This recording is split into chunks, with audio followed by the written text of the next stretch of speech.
Alright, before this starts, I'm not gonna lie, I sound kind of dead during this recording because it was kind of early on and I hadn't woken up properly. But yeah, anyways, enjoy. Hello everyone. Today I'm going to be making a tier list of all of the oaths and rating them on how good they are for PvE and what makes them good and what makes them bad. Let's just get right into it.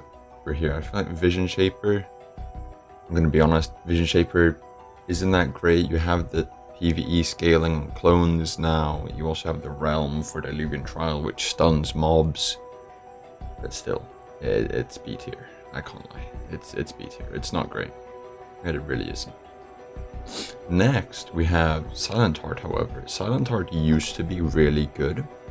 It used to have like really high M1 damage, and it used to be just really good because of that reason. Because before these DVM nerfs and changes, we used to have just M1s that people didn't use mantras much at all.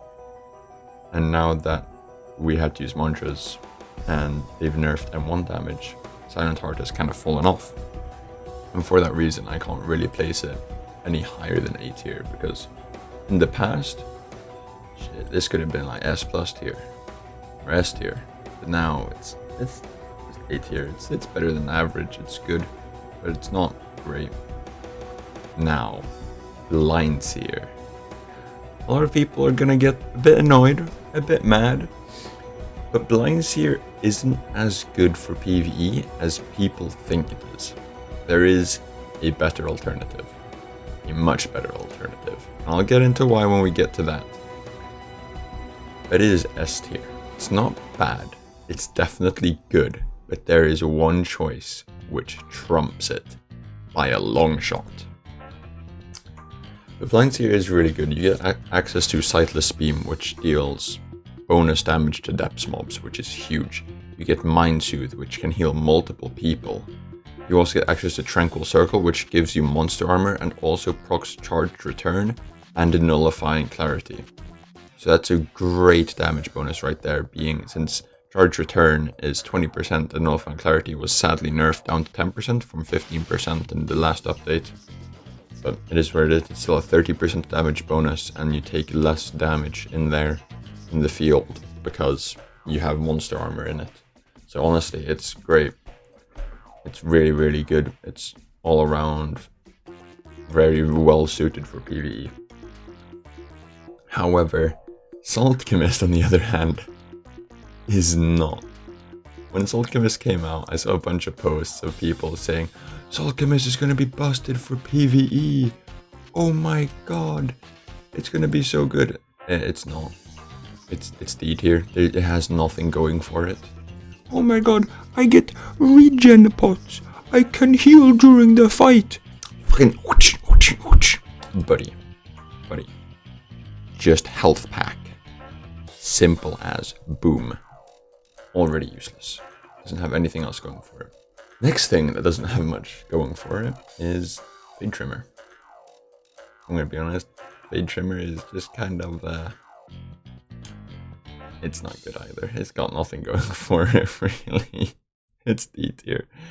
The mantras, which is the only thing that's unique, suck for it. There's nothing good for PvE on it, so just D tier.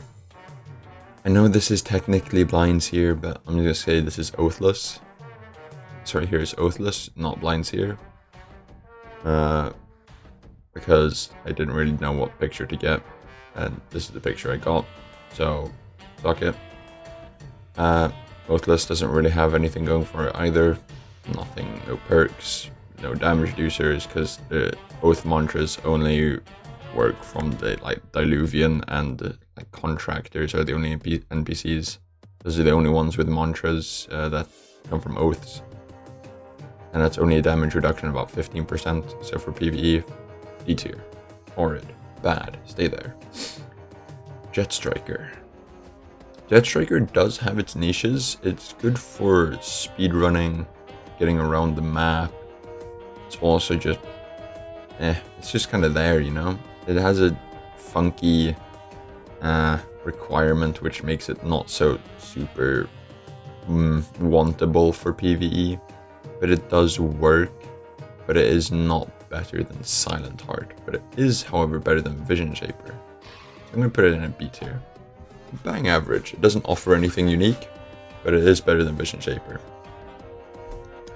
Next we have Star Kindred. Star Kindred is also kind of the case of it has good mobility, but not a lot of good tools to actually work with for PvE. The only thing you can really think of is Sinister Halo, proccing like Insignia gems, Winch, or just like proccing any gems that you want, and also just dealing extra damage and proccing up your Chains of Perfection.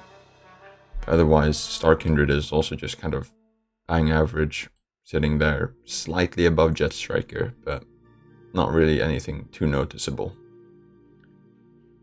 Do I really need to say anything about Contractor? D tier. The mantras do not work for PvE. Doesn't really matter what you do, it's kind of useless.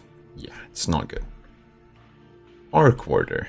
Now, there was a specific time where Arc Warder was S tier because of Arc Beam, but now, unfortunately, it's gonna go down to like a B tier. Actually, C tier.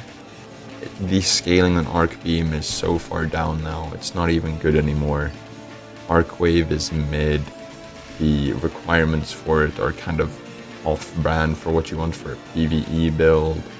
It's just not really suited for PvE at all. It's really not that great overall as well. It's not really good mobility that you get with it. Sure, you get like a 10% damage reduction from the suit, but that's about all it is going for it. And even then, there's better things you could do with those stat points, like those 40 stat points that you put into Flame and Thunder to get it. Lynx Rider.